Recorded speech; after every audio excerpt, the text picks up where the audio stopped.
Olá a todos, tudo bem por aí? Aqui quem fala é o professor Fabiano Tomasi e eu vou demonstrar agora o experimento envolvendo capacitor, não é? O capacitor aqui estudado será um dos mais simples, o capacitor de placas paralelas planas. De modo geral, um capacitor é composto por dois materiais ou duas placas condutoras separadas muitas vezes por um material dito isolante ou dielétrico. Para entendermos o funcionamento de um capacitor, devemos considerar ele conectado a uma fonte de tensão, o que vai fazer com que cargas sejam acumuladas, cargas com sinais contrários, sejam acumuladas nestas placas ou nestes condutores.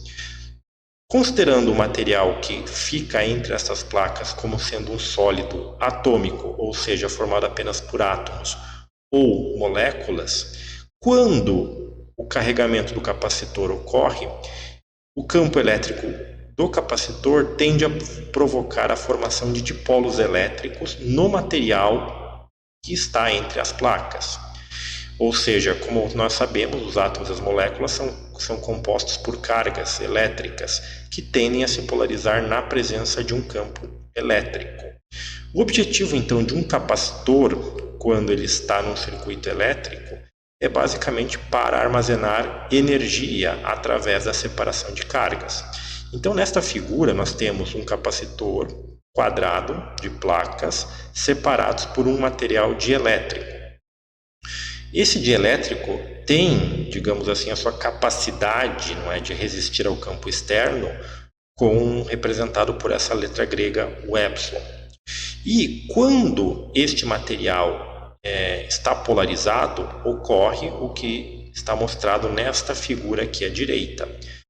Então vai haver separação de cargas elétricas que vão estar reagindo ao campo externo provocado pelas placas. E como podemos ver aqui, a parte superior estaria associada a cargas negativas e a parte inferior a cargas positivas, diferente de como está orientado nessa outra figura aqui. Então, quando isso ocorre, aparece um campo elétrico interno no material dielétrico, e aí isso permite com que eu consiga armazenar mais cargas nestas duas placas. A capacitância ela pode ser medida como uma razão da carga pelo potencial, como está representado por esta equação aqui, ou através dessa equação que leva à forma geométrica do capacitor. Nesse caso, para o capacitor de placas planas separadas por uma distância, a capacitância depende de epsilon, não é? Que é essa grandeza referente ao material dielétrico ou isolante que está entre as placas, e a razão da área pela distância de separação. Então, temos que notar que a capacitância, neste caso, ela é diretamente proporcional à área. Então, se eu quiser aumentar a capacitância, nesse caso, eu tenho que aumentar a área das placas. Ou, se eu quiser diminuir a capacitância, ela é inversamente proporcional à distância. Então, se eu aumentar a distância de separação entre as placas, eu diminuo a capacitância. No caso contrário, se eu diminuir a distância, eu posso aumentar a capacitância do meu dispositivo, do meu capacitor. Pois muito bem, então vamos ver um dispositivo para verificar como a capacitância está sendo alterada. Então aqui eu tenho um capacitor em que eu consigo aumentar a distância entre essas placas. E aqui eu tenho um multímetro que está medindo a capacitância. Então, se eu aproximar essas placas até que elas se toquem, eu vou ter um contato elétrico e não vou estar medindo a capacitância alguma, não vai ter nenhuma separação entre essas placas, não vai haver capacitância. Então, percebam que agora, quando eu começo a separar as placas, eu estou medindo valores de capacitância. Okay? A escala aqui do multímetro está em nanofarads. Então, lembrando que nano não é 10 a menos 9. Então, essa leitura aqui seria 0,157 vezes 10 a menos 9 farads. E percebam que, como eu não posso mexer na área dessas placas, dessa área circular, eu só consigo trabalhar com a distância. Então, se eu estou aumentando a distância de separação entre as placas, o que está acontecendo com a capacitância? ela está diminuindo, certo? Como nós podemos ver.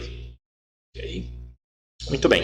Então, o que acontece agora se eu aproximar essas placas? Percebam que a capacitância está, por sua vez, aumentando. Então, tenham sempre em mente aquela equação da capacitância, em que ela é inversamente proporcional à distância de separação. Então, aqui, como vocês podem ver, quando eu diminuí a distância de separação, a capacitância subiu. Quando eu aumentei, ela diminuiu. Muito bem, então o que acontece se eu colocar algum material entre essas placas? Não é? O que vai acontecer com a capacitância, com o valor da capacitância, se eu colocar algum material entre elas? Então, vamos colocar primeiramente aqui esse cara aqui, né? É uma placa de vidro, né? Material vidro. Eu vou colocar entre as placas do capacitor. E agora eu vou aproximá-las, né?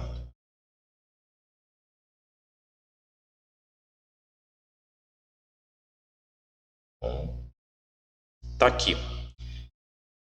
0,281 nanofarads. Então, o que aconteceu?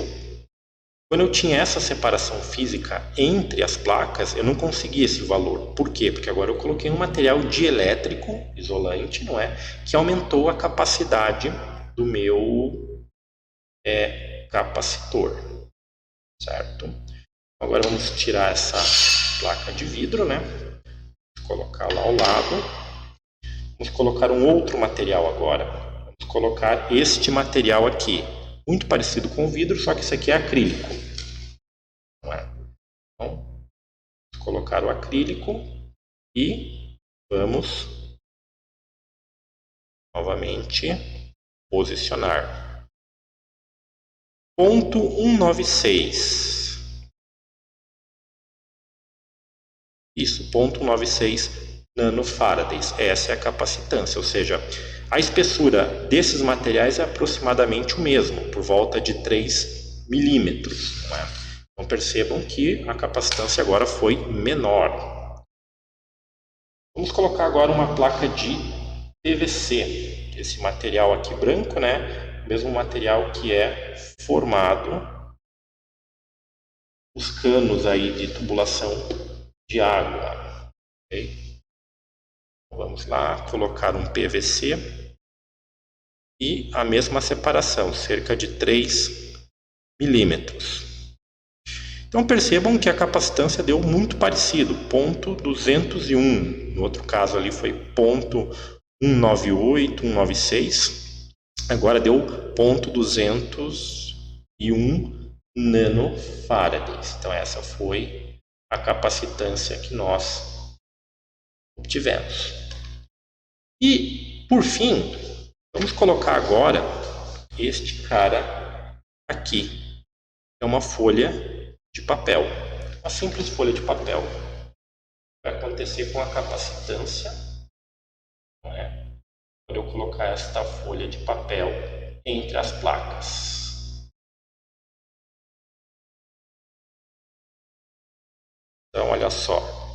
A capacitância está marcando aí 1.200 e tem que esperar estabilizar, mas cerca de 1.260, 1.259 nanofarads, ou seja, uma capacitância muito mais alta. Por que isso acontece? Justamente nesse caso tem a ver com a questão da espessura. Como a folha de papel tem uma espessura muito menor que as placas que eu coloquei até então, a sua capacitância aumentou.